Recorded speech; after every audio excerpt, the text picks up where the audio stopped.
Smoking coal ready to fire up the power plant and to generate electricity for millions of people.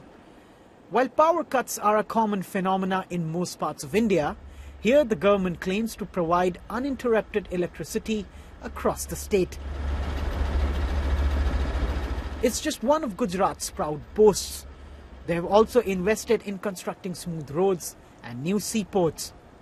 And this infrastructure, along with minimal red tape, has paid off.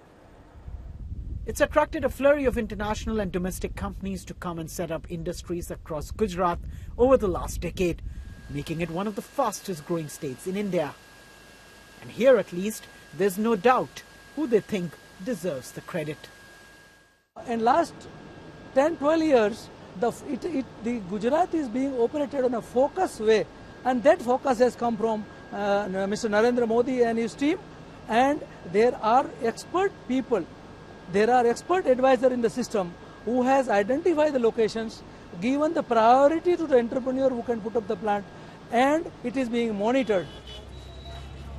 Even as India grappled with an economic slowdown over the last couple of years, Gujarat continued to grow. This model is now being held up for the whole country. But opposition political parties say it has only benefited the rich. This is Arya. She's 11 months old, but she's the weight of a much younger baby. The main reason for that is the lack of proper nutrition since her birth. My husband works as a driver and earns around $100 a month. We are a family of 5 with only one earning member. My husband's younger brother is still studying. And for the baby, I feed her fruits that we get from the government, but that is not sufficient. All Indian states are required to ensure that all rural children have enough to eat. But according to India's official auditor, 1 in every 3 children in Gujarat is underweight. That figure is only marginally better than the national average. Now, the local government here claims that the steps it's taken in recent years has helped in bringing down the percentage of malnourished children substantially, especially in villages like these. But that's not the only issue that's generated a huge debate. The state's performance on other social indicators like education and infant mortality rate has also come under criticism.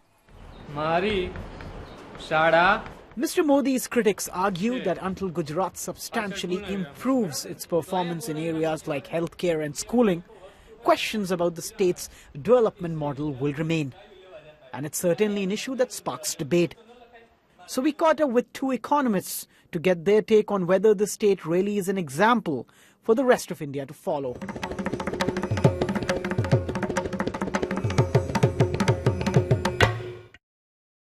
In order to achieve growth, you need to invest. Now, the return on investment is increased by, if you will, better selection of projects, non-delay of projects, approvals for land acquisition, because projects require acquisition, in agriculture, irrigation systems, and, if you will, supply of basic inputs in order for you to get the requisite growth. In the rest of the country, you also had high investments, but it did not lead to a similar kind of growth. There is a misunderstanding about it, that a lot of this impression is manufactured as opposed to having substance in reality. Gujarat's economic growth is not necessarily any higher than that of a number of other states. Bihar, for instance, has had a 15.3% per capita growth rate between 2004-05 and 11-12. Tamil Nadu has 8.65%, Gujarat has about 8%.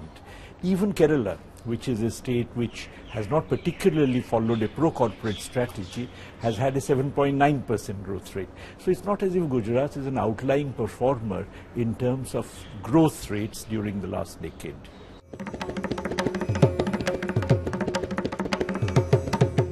You know, I've tried to look at this question in somewhat detail, because this is, if you will, can best be classified as a myth. I do not know one statistic where Gujarat has performed poorly. It has performed average to the rest of the country. In growth, it has performed as number 1, But as far as the social indicators are concerned, whether you look at infant mortality, life expectancy, access to water, access to sanitation, it is about average for the rest of the country, not poor. You see, a lot of the Gujarat strategy depends on attracting corporates to the state by providing public resources. That leaves very little public resources for transfers to the poor, for education, for health and other such measures, which is why its human development record is much worse.